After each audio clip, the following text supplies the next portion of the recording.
Hi everyone. Okay, I was asked to show a couple of my recent scrapbook pages, so that's what I'm going to do today. I do not scrapbook in order. One day I will be doing pictures from yesterday, and then the next day I'll do pictures from 3 years ago. And my books are like that too.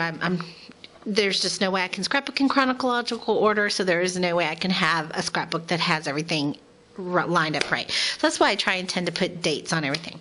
So anyway, this is my son.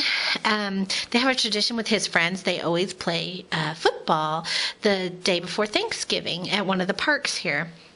So this is one of their games, and some of the things I was going to show some of the techniques I used on here. I love doing different things with stuff I have. So what I did here is the title is ABCs of Football and Friends, and these letters came out of this. Of course, you know, we all know when the chipboard letters pop out. So what I did was I sanded it a little bit and then put some paint over it and kind of distressed that, and I'm using it as the negative. I'm using the negative space here on the page, and I just love the way it came out. Let me try and move the camera a little bit so you can see a little better. There.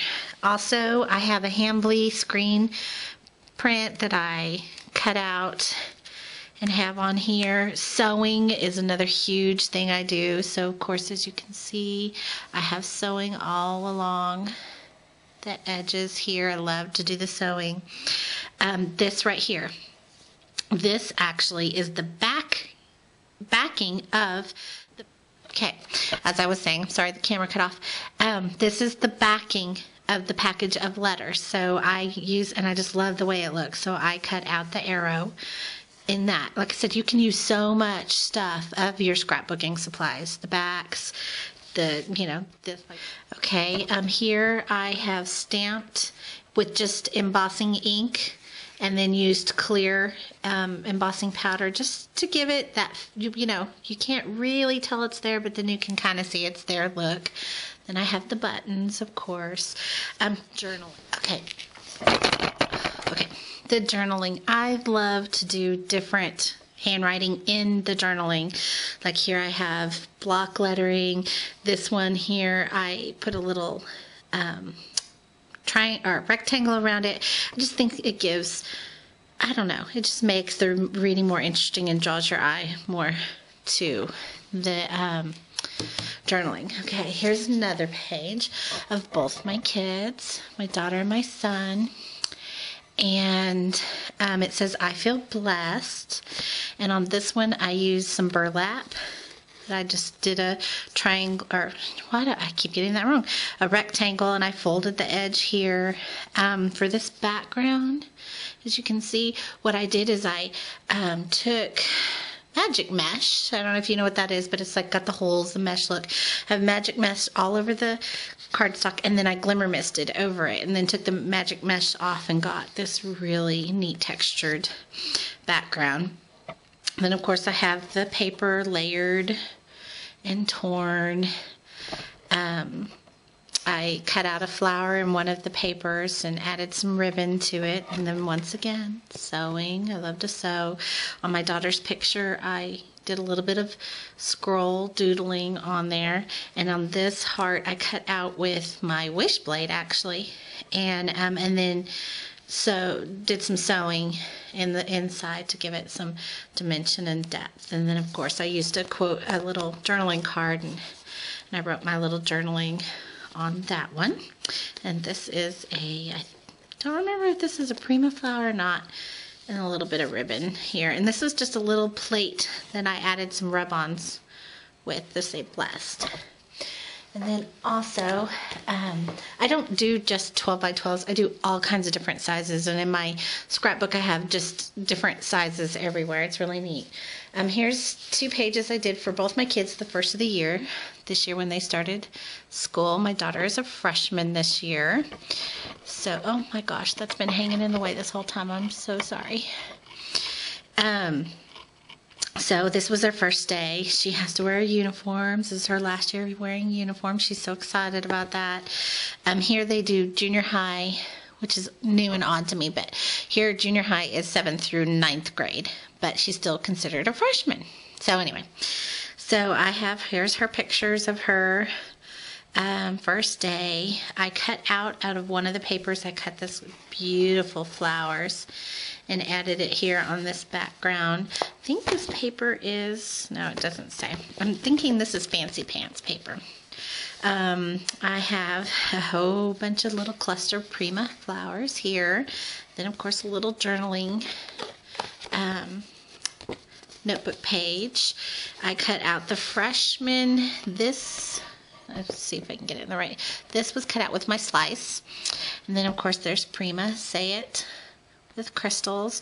This is one of those Jeannie Bolin calendars. I just cut off the little picture part that goes on the front. And then I circled the day of the first day of school. And I used my Cuttlebug and my Nestability dies to do these little frames in the background to do that part for her. That's actually one of my more kind of simple ones. And then here's one of my other kind of sizes. I did this one. This was my son's first day of school, 3rd grade. And so I have this really cool paper. And then, if you can tell, this is a Hambly screen that I cut to put over it. And then here is some ruler ribbon that I have that I put on there.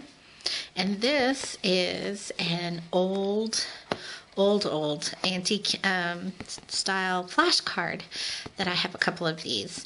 And so I put the flashcard on it and then used the bottom for his journaling, for the journaling on there. And then I had a paper that had all kinds of school words on it. So I cut them out, English, math, and science. I cut those out first. So those are a couple of them. And real quick, I'll show you what I was talking about with my album. Oh, this thing's heavy. See, the glare with the page protectors, but see, like right here, this is an 8.5 by 11, and this is where I took page out, so it doesn't see anything. So, and then you have 12 by 12s. This one right here is a 12 by 6, actually. If you can tell right here, I've done a 12 by 6 little page of my daughter, and I will do another 12 by 6 that'll fit on this side. And I actually normally, unless I have a 12 by 12 on the other side, which I do on this one, I will take my sewing machine and just sew right up here, and then I can do 4 of them. But like here is another, here's more of a landscape layout that I have of my son playing in the water this summer. And then here's the big one of him doing it, of playing in the water.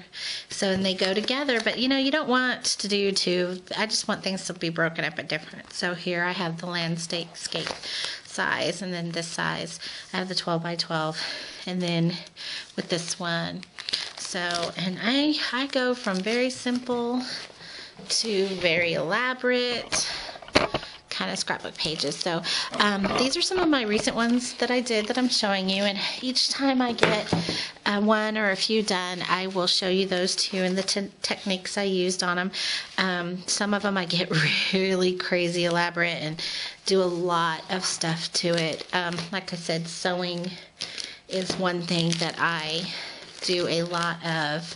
In fact, if I can find it here in this book real quick, I'll show you one I did with my son playing in the leaves with all the, here we go, with all the neighborhood kids. And my neighbor took these amazing pictures. Look at my son buried in the leaves. Isn't that awesome? But what I did on this one is, if you can see, let me see if I try right here. With paper, I drew little doodle flourishes, and then I used that paper, put it on here, and poked holes all the way around, and then sewed, hand stitched that flourish. And I'd have one there, and one in that corner, and then one right here in this corner. Here's the page all, and then of course I have sewing down here with the journaling, and I did some weird interesting shape sewing with